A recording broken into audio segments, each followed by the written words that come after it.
entendre, après avoir entendu, puis entre en jeu l'utilisation judicieuse de nos paroles. Des siècles plus tôt, Salomon avait déjà écrit, même un insensé, lorsqu'il reste silencieux, est considéré comme sage. Celui qui ferme les lèvres est intelligent. Prov 17-28. Bélan a parlé. Nous vivons à une époque où l'expression de nos sentiments est exposée sans mesure. Avec la liberté d'expression américaine, nous pensons avoir le droit de dire tout ce que nous pensons. Tant de personnes sont blessées au cours du processus. Les enfants blessent leurs parents, les parents blessent leurs enfants, le mari blesse sa femme et vice-versa, les belles-mères blessent leurs belles-filles ou leurs gendres, les membres d'église qui ne mesurent pas leurs paroles de. Notez que même Jacques accorde plus d'importance à entendre avant de parler. 19a, que chacun soit prompt à entendre plus et parler moins représente non seulement le chemin de la sagesse, mais celui de la paix entre frères. 3. Lehman Strauss a dit, Dieu nous a donné 2 oreilles et une seule bouche. Ne devrions-nous pas être plus rapides à entendre et à apprendre? Le sage écoute et ne répond que s'il a quelque chose qui mérite d'être dit. C'est lent à la colère. Le chrétien ne doit pas seulement être prompt à entendre et lent à parler, mais comme dans la communauté des croyants il y aura toujours des inconvertis qui parleront plus vite qu'ils n'entendent. Alors vient le prochain conseil de Jacques 19 c'est dit que le chrétien qui, face à la langue lâche d'un autre, doit être lent à la colère. Le proverbe dit, celui qui a la connaissance retient ses paroles, et celui qui a l'esprit calme et prudent homme. Prov 17-27-2. Jacques présente ici 2 scénarios, 2 frères dans l'église, ou 2 membres d'une famille, tous 2 apparemment chrétiens. Celui qui ne sait pas retenir sa langue et dit tout ce qu'il ressent tandis que l'autre a un caractère explosif. Résultat 3. Un tempérament incontrôlé est incapable d'être lent à parler, mais un génie contrôlé. Lorsque vous voyez ces choses arriver, sachez que cela est proche, aux portes. 30. En vérité, je vous le dis, cette génération ne passera pas que tout cela n'arrive. 31. Le ciel et la terre passeront, mais mes paroles ne passeront pas. 32. Mais ce jour et cette heure, personne ne le sait, ni les anges du ciel, ni le Fils, mais le Père. 33. Veillez et priez parce que vous ne savez pas quand le moment sera venu. 34. C'est comme l'homme qui partit au loin, quitta sa maison, et donna autorité à ses serviteurs et à chacun son travail, et ordonna au portier de veiller. 35. Veillez donc, car vous ne savez pas quand viendra le maître de la maison, que ce soit au crépuscule, ou à minuit, ou au chant du coq, ou le matin. 36. Afin que, lorsqu'il viendra à l'improviste, il ne te trouve pas endormi. 37. Et ce que je vous dis, je le dis à tous, veillez. Nous avons déjà vu l'événement, voyons maintenant de l'examen 1. Il est important de clarifier que nos péchés ne seront pas jugés au tribunal de Christ parce que les péchés des croyants étaient déjà jugés lorsque Jésus mourut sur la croix. Isaïe 53, 4-6. 4. Certes, il a porté nos maladies et a souffert nos souffrances et nous le considérions frappé, blessé par Dieu et humilié. 5. Mais il était blessé pour nos transgressions, meurtri pour nos péchés. Le châtiment de notre paix est tombé sur lui, et c'est par ses meurtrissures que nous avons été guéris. 6. Nous sommes tous égarés comme des brebis. Chacun de nous a suivi sa propre voie, mais le Seigneur a fait retomber sur lui le péché de nous tous. 1 Peter 2, 24-24. Qui a lui-même porté nos péchés en son corps sur le bois, afin que nous, morts au péché, vivions pour la justice, et par les blessures duquel tu as été guéri. N'attendez pas qu'il soit trop tard. Devenez membre de la chaîne Today et bénéficiez de réconfort et de soutien dans les moments difficiles. Cliquez sur le lien dans la description de la vidéo. Mardi 9 avril 2024, page 2. Qu'allons-nous être examinés 1. Notre fidélité. 1 Corinthiens 4-2. Or, il est exigé des administrateurs que chacun soit trouvé fidèle. 2. Notre traitement envers les autres frères. Matthieu 10, 41-42. 41. Celui qui reçoit un prophète parce qu'il est prophète recevra une récompense de prophète, et celui qui reçoit un juste parce qu'il est juste recevra la récompense d'un juste. 42. Et quiconque donne seulement un verre d'eau froide à l'un de ses petits, parce qu'il est disciple, je vous le dis en vérité, il ne perdra pas sa récompense. 3. Notre soumission à l'autorité. Hébreux 13, 17-17. Obéissez à vos bergers et soumettez-vous à eux parce qu'ils veillent sur vos âmes, comme ceux qui doivent rendre compte, afin qu'ils le fassent avec joie et non avec plainte, car cela ne vous est pas profitable. 4. Notre développement de cadeaux. Matthieu 25, 14-29. 14. Car le royaume des cieux est semblable à un homme qui, s'en allant au loin, appela ses serviteurs et leur donna ses biens. 15. Il donna à l'un 5 talents, à l'autre 2, et à l'autre 1, chacun selon ses capacités et puis il est parti 16 et celui qui avait reçu 5 talents alla faire du commerce avec eux et gagna 5 autres talents 17 de même. Pas parce que vous avez réussi à vous cacher de lui. Dieu vous cherche. N'attendez pas qu'il soit trop tard. Devenez membre de la chaîne Today et bénéficiez de réconfort et de soutien dans les moments difficiles. Cliquez sur le lien dans la description de la vidéo. Mardi 9 avril 2024 page 2 parce qu'il veut que vous réagissiez au lieu ou à la situation dans laquelle vous vous trouvez. 2. Ignorez-vous Dieu. À ignorer est une attaque contre le fait de ne pas vouloir faire face à Dieu. Tout comme nous voulons nous cacher de Dieu, il existe également différentes manières par lesquelles une personne peut ignorer Dieu. Certaines personnes ignorent simplement et directement Dieu, s'attaquant aux œuvres de leur cœur. D'autres décident d'ignorer sa parole, la Bible et ce qu'elle réserve à leur vie. D'autres ignorent tout ce que Dieu a à dire pour ou contre leur façon de vivre. Et d'autres ignorent le fait que la vie a un élément spirituel et refusent toute motivation pour chercher Dieu. La Bible indique clairement que l'ignorance ne sera pas une excuse pour ne pas répondre à l'appel de Dieu et vous trouverez le repos pour vos âmes. Mais ils dirent, nous n'y marcherons pas 17 et j'ai mis sur vous des sentinelles pour dire, écoutez le son de la trompette. Mais ils dirent, nous n'écouterons pas. Jérémie 6 16 à 17 New American Standard B. Ignorez-vous Dieu. Il y a des gens qui vont à l'église pour se sentir bien, mais ils ignorent ce que Dieu leur dit. Les gens qui refusent de discuter de choses spirituelles disent, parlez-moi de tout ce que vous voulez, sauf de Dieu, parce qu'ils ne veulent pas penser aux conséquences de leurs actes lorsqu'ils sont confrontés à Dieu. Dieu te cherche, le sais-tu. Justifiez-vous votre attitude. À justifier nos actes appartient au passé. Adam et Ève l'ont fait. 12 Il répondit, la femme que tu m'as donnée pour compagne m'a donné un peu de ce fruit et j'en ai mangé. 13 Alors le Seigneur Dieu demanda à la femme, qu'as-tu fait? Le serpent m'a trompé et j'ai mangé, répondit-elle. Genèse 3 12 à 13 Nive Aaron voulait également justifier ses actions 21 Et Moïse dit à Aaron, que t'a fait ce peuple?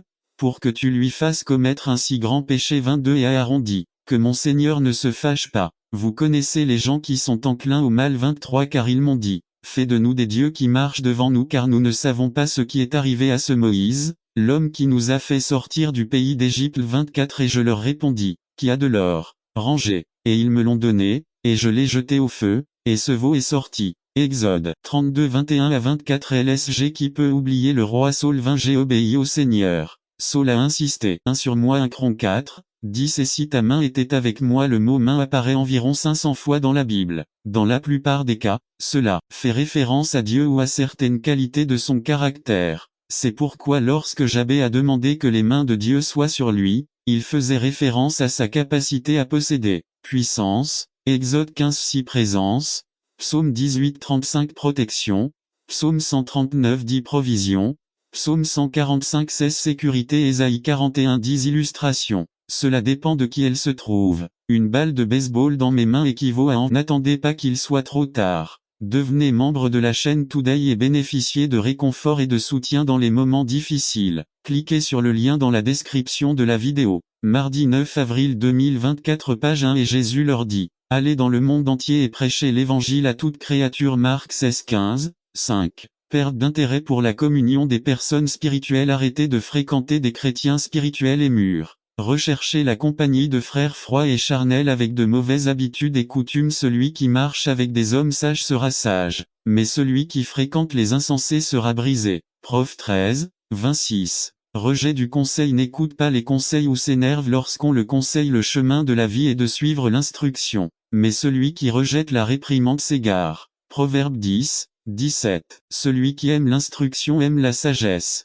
mais celui qui déteste les réprimandes est ignorant. Proverbe 12, 1 La voie de l'insensé est droite à ses propres yeux, mais celui qui obéit au conseil est sage. Prof 12 15 7. Manque de soumission aux autorités. Ne pas respecter ou obéir aux autorités, se révéler au pasteur ou au ministère. Que chacun se soumette aux autorités supérieures parce qu'il n'y a d'autorité que de Dieu, et celles qui existent ont été établies par Dieu. Ainsi, quiconque s'oppose à l'autorité résiste à ce qui est établi par Dieu et ceux qui résistent s'attirent la condamnation. Romains 13 1 à 2 8. Esprit de critique. Donner trop d'importance aux erreurs des autres. Parlez des erreurs des autres. Si quelqu'un parmi vous pense qu'il est religieux et ne retient pas sa langue mais trompe son cœur, sa religion est vaine. Jacques 1 26 9. Manque d'humilité. Une estime de soi excessive, se sentir plus que les autres, ne pas savoir s'humilier devant son conjoint, ses frères et sœurs ou ses parents, ne pas reconnaître quand on a tort ou offensé quelqu'un. Voici, celui dont l'âme n'est pas droite s'enorgueillit, mais le juste vivra par sa foi. Habacuc 2, 4. Ne faites rien par dispute ou par vaine gloire, mais avec humilité, chacun estimant les autres comme meilleurs que soi. Philippiens 2, 3 à 4, 10. Manque de compassion pour la douleur des autres, ne pas vouloir aider ceux qui sont dans le besoin. La religion pure et sans tache devant Dieu le Père est la suivante: rendre visite aux orphelins et aux veuves dans leur tribulation, et se préserver des souillures du monde. Jacques 1, 27, 11. Tendance à la débauche: soumettez-vous le moins possible aux règles de Dieu concernant l'habillement et les divertissements, car certains hommes sont entrés en secret, des hommes impies, qui transforment la grâce de notre Dieu en licence et nient ainsi Dieu le seul souverain, et notre Seigneur Jésus-Christ. Jude 4, 4. N'attendez pas qu'il soit trop tard. Devenez membre de la chaîne Today et bénéficiez de réconfort et de soutien dans les moments difficiles. Cliquez sur le lien dans la description de la vidéo. Mardi 9 avril 2024, page 2-12. Avoir honte d'être chrétien, avoir honte de porter une Bible ou de prier devant les gens du monde, car quiconque aura honte de moi et de mes paroles, le Fils de l'homme aura honte de lui quand il viendra dans sa gloire, et dans celle du Père et des saints anges. Luc 9, 26, 13. Interdit à un clic de prendre des rendez-vous avec des personnes que vous ne devriez pas voir. Vous êtes à un clic de lire des informations qui contaminent votre conscience et votre foi. La technologie facilite le péché car elle met à notre portée l'information, la communication, les relations, le confort, le plaisir, etc.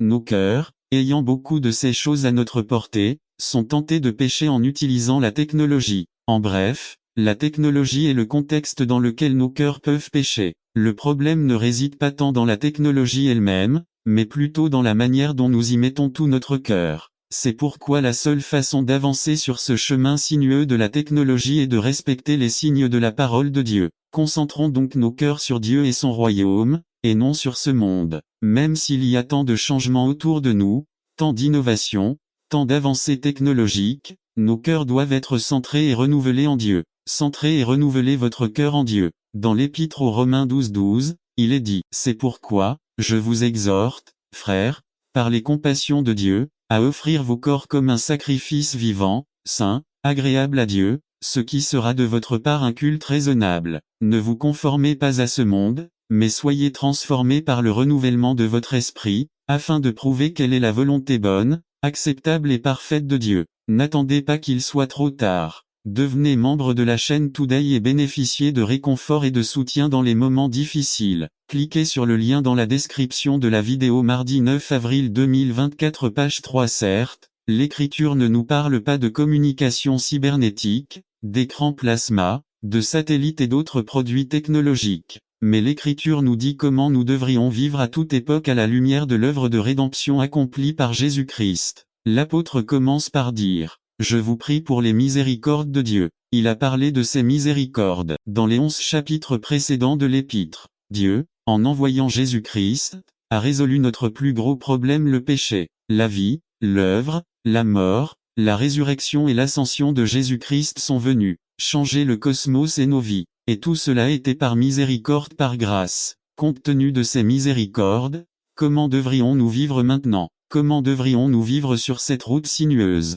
Comment devrions-nous vivre sur cette voie de changement rapide? La réponse est: centrer et renouveler votre cœur en Dieu. 1. Centrer notre cœur sur Dieu. V. 1 au verset 1. L'apôtre parle de se présenter à Dieu comme un sacrifice vivant, saint et agréable à Dieu. Utilisant le langage de l'Ancien Testament et du système sacrificiel, il nous dit maintenant que ce n'est pas un animal qui sera présenté en sacrifice devant Dieu, mais nous-mêmes, toute notre vie, nos rêves, nos attentes, nos désirs, nos plaisirs, nos désirs, nos objectifs, notre tout. Cette vie consiste à mettre Dieu au centre. Rappelons-nous que le premier grand commandement est: aime Dieu de tout ton cœur, de toute ton âme, de toutes tes forces. Notre plaisir s'est transformé en amertume. Dans notre évaluation, nous laissons Dieu nous fournir la réponse et le remède. N'attendez pas qu'il soit trop tard. Devenez membre de la chaîne Today et bénéficiez de réconfort et de soutien dans les moments difficiles. Cliquez sur le lien dans la description de la vidéo. Mardi 9 avril 2024, page 2. Conclusion.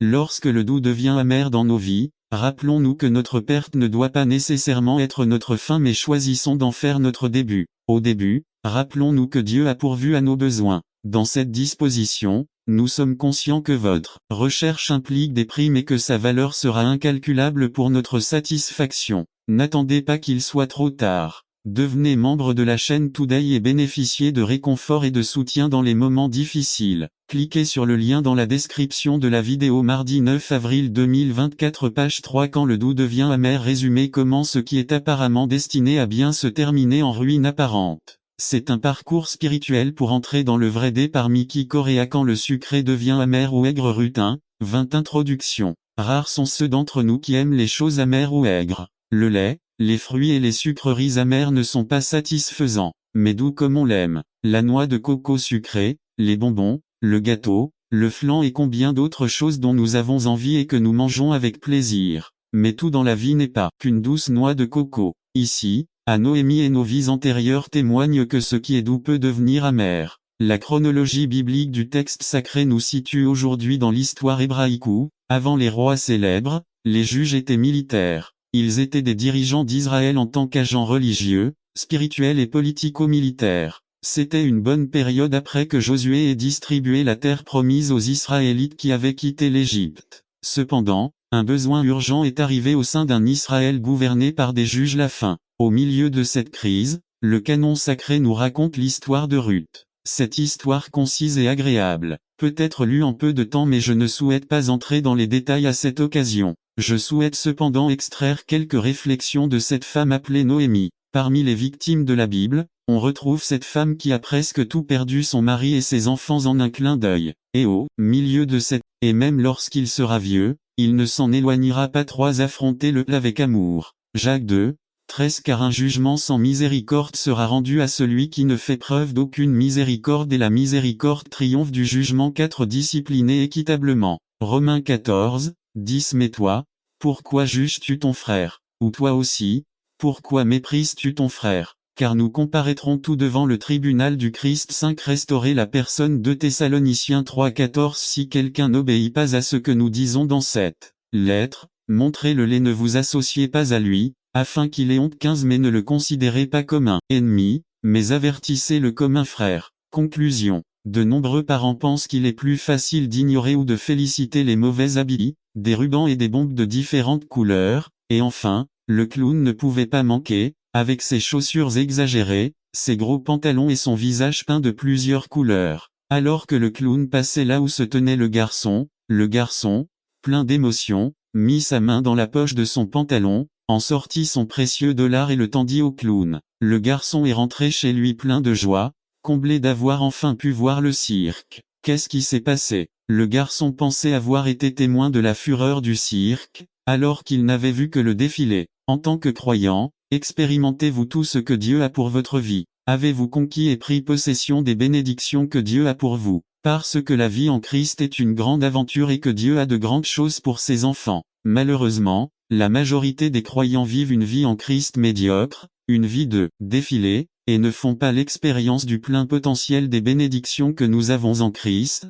Ils passent à côté de la fonction. N'attendez pas qu'il soit trop tard. Devenez membre de la chaîne Today et bénéficiez de réconfort et de soutien dans les moments difficiles. Cliquez sur le lien dans la description de la vidéo. Mardi 9 avril 2024 page 1. Dieu nous a donné un esprit de conquête et d'autorité. Il dit dans sa parole 3. Tout lieu où marche la plante de ton pied, je te le donne. Josué 1:3 NASB. En tant qu'enfants de Dieu, nous avons des pieds de conquérants qui nous donnent l'autorité de posséder et de nous approprier tout ce que Dieu nous a promis. Cependant, afin de conquérir et d'obtenir tout ce que Dieu a pour nous, nous devons vivre et mettre en pratique nos 3 principes bibliques qui nous aideront à conquérir et à posséder les bénédictions de Dieu pour nous. La conquête et la possession sont pour tous. Un détail qui retient mon attention dans ce passage est que Josué ordonna au chef du peuple de passer par le camp pour donner à vivre. 10 et 11 Et Josué ordonna au chef du peuple de passer par le camp. 10 11 Traverser le milieu du camp. La conquête et la possession de la terre promise appartenaient à tout le peuple. On pense que le peuple que Moïse avait fait sortir d'Égypte et qui attendait maintenant la terre promise sous la direction de Josué était de 2 à 3 millions de personnes. La conquête et la possession appartenaient à chacun de ces gens. Les promesses que Dieu a pour son peuple appartiennent à vous et à moi, elles s'adressent à tous ceux qui l'ont accepté dans leur cœur. Que devons-nous faire pour pouvoir conquérir et posséder les bénédictions de Dieu pour ma vie? Nous avons tout un travail à faire puisque la conquête et la possession sont l'affaire de tous, nous devons tous faire notre travail. Si vous et moi voulons conquérir et posséder les bénédictions au maximum de notre potentiel, alors nous devons accomplir l'œuvre qu'il nous a confiée. Une partie de la tâche consiste à trouver notre place dans son œuvre et à l'accomplir afin que nous puissions recevoir et posséder la bénédiction. La Bible dit 6 le fermier qui travaille doit être le premier à recevoir sa part des fruits. 2 Timothée 2, 6 LSG. Nous avons tout un travail à faire pour pouvoir profiter des fruits de la conquête. Mais pourquoi tout? Parce que nous faisons tout partie du même corps, la raison pour laquelle nous devons tout travailler et que nous faisons tout partie du monde entier. Si vous êtes ici ce soir, sans Christ dans votre cœur, le nouveau, la naissance est son plus grand besoin. Nicodème a posé une question si importante. Comment un homme peut-il naître quand il est vieux? Peut-il entrer une seconde fois dans le ventre de sa mère et naître? C'est une bonne question. Si vous avez le désir de connaître Dieu personnellement, vous devez savoir comment. Jésus répondit à sa question. En vérité, je vous le dis, à moins de naître d'eau et d'esprit, on ne peut pas entrer dans le royaume de Dieu. Ce qui est né de la chair est chair et ce qui est né de l'esprit est esprit. Ne vous étonnez pas que je vous ai dit vous devez naître de nouveau. Le vent souffle où il veut et vous entendez son bruit mais tu ne sais même pas d'où ça vient. Ainsi en est-il de tous ceux qui sont nés de l'esprit. Bien que Nicodème fût le principal enseignant, c'est-à-dire le théologien du peuple d'Israël, il ne comprit pas les paroles de Jésus. Il répondit à nouveau à Jésus. Comment cela peut-il être fait? Dans ce message, je vais essayer de répondre à la question. Comment cela peut-il être fait? Comment une personne peut-elle recevoir la nouvelle naissance? Et au verset 5, voyons la place de la parole de Dieu dans la nouvelle naissance. Remarquez au verset 5 l'expression naître d'eau. C'est la phrase la plus difficile à comprendre dans ce passage car il existe de nombreuses opinions différentes concernant son interprétation. Certains pensent que cela représente le baptême, d'autres pensent qu'il s'agit d'une naissance physique. Je crois que l'eau est un symbole de la parole de 3 jours vous le relèveriez. Tout était défavorable, tout était gris, il n'y avait aucun espoir, il n'y avait aucune issue. Dieu fait chair était mort c'est vendredi mais dimanche arrive, n'attendez pas qu'il soit trop tard. Devenez membre de la chaîne Today et bénéficiez de réconfort et de soutien dans les moments difficiles. Cliquez sur le lien dans la description de la vidéo. Mardi 9 avril 2024 page 4 Sel et lumière résumé. Que signifie être le sel et la lumière du monde? Trouvez la réponse dans ce sermon.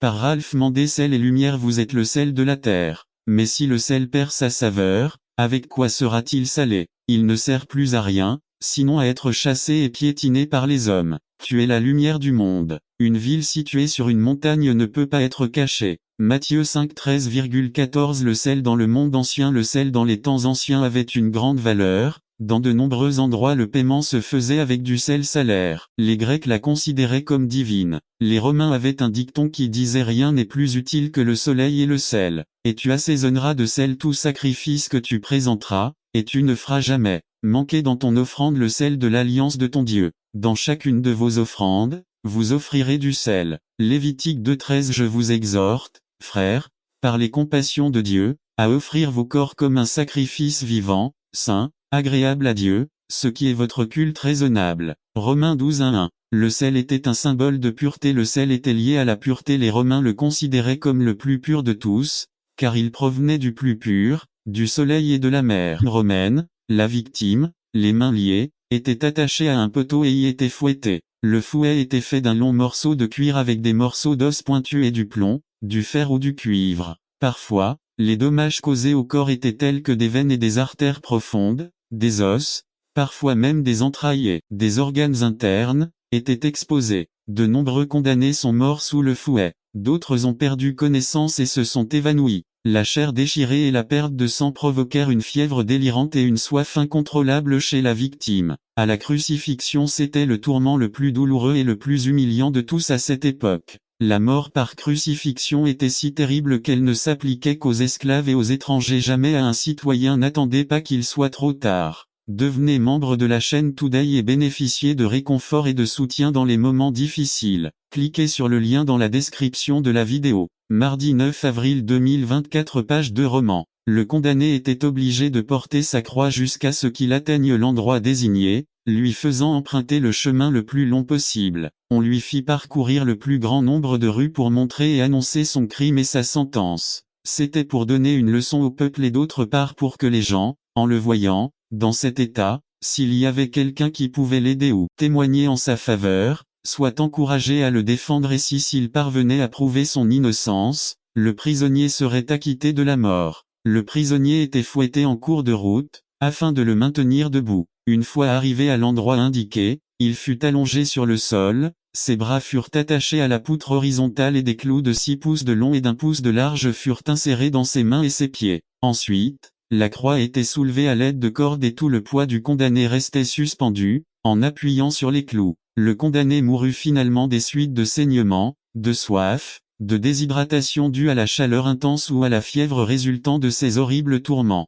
B. La soif de justice. Celui qui a dit, celui qui a soif, viens à moi et bois a souffert la soif pour étancher la nôtre. Celui qui a dit un jour, bienheureux ceux qui ont faim et soif de justice car ils seront rassasiés. Le fait est qu'il a ressenti cette soif avant même d'être sur la croix, avant même les clous, avant la couronne d'épines, avant les cils dans son dos, avant de venir dans ce monde et de naître de la Vierge. Cette soif est née dans le jardin d'Éden lorsque l'homme qui l'avait formé de ses mains est tombé en proie au péché et a été blessé par son mal. Cela augmentait en contemplant la dégradation humaine, cela grandissait encore plus en voyant l'homme se vautrer dans sa misère, adorer les créatures devant le Créateur, sacrifier aux idoles et appeler les images son Dieu. Il avait soif de revoir l'homme tel qu'il l'avait formé. Le Seigneur continue de dire j'ai soif lorsqu'il contemple une humanité éloignée de lui, les nations se livrant au péché et le rejetant. Il a soif quand il voit la condition des familles, les maisons détruites, les femmes qui pleurent,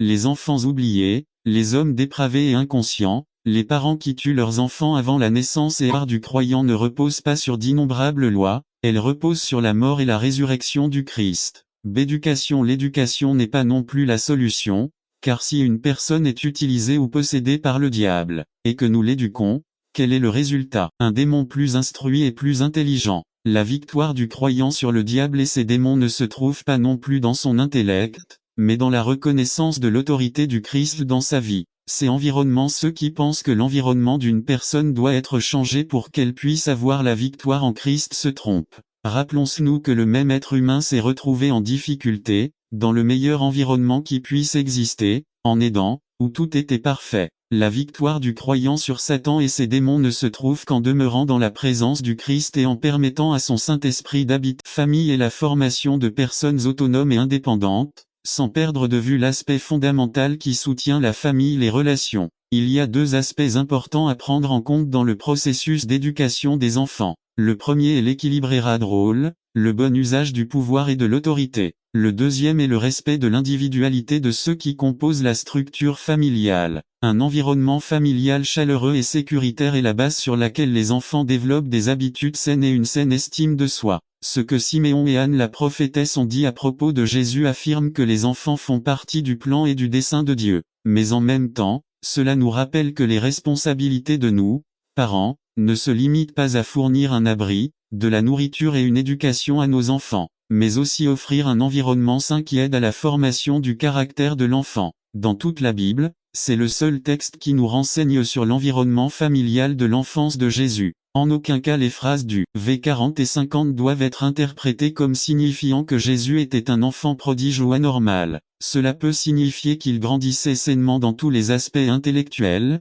émotionnels et spirituels. Nous pouvons donc conclure que Jésus a grandi dans un environnement familial sain et équilibré, que la famille de Joseph et Marie était commune, que Jésus mangeait comme n'importe quel enfant, qu'il jouait comme tous les enfants, qu'il n'avait pas de PS2, de Nintendo ou de lecteur MP3. Cela nous rappelle, parents, qu'il existe des choses plus précieuses que nous pouvons donner à nos enfants et qui ne disparaîtront jamais même si nous ne sommes plus dans cette vie. Ces choses sont l'affection, les règles et limites saines et les mots d'encouragement. N'attendez pas qu'il soit trop tard. Devenez membre de la chaîne Today et bénéficiez de réconfort et de soutien dans les moments difficiles. Cliquez sur le lien dans la description de la vidéo mardi 9 avril 2024. Page 1. Dans le processus de formation les enfants ont besoin de soins V40 Les enfants de la société hébraïque du temps de Jésus dépendaient de leur famille et étaient éduqués parmi les adultes. Il ne faut pas oublier que les enfants apprennent par imitation. Ils imitent leurs aînés et veulent faire tout ce qu'ils font.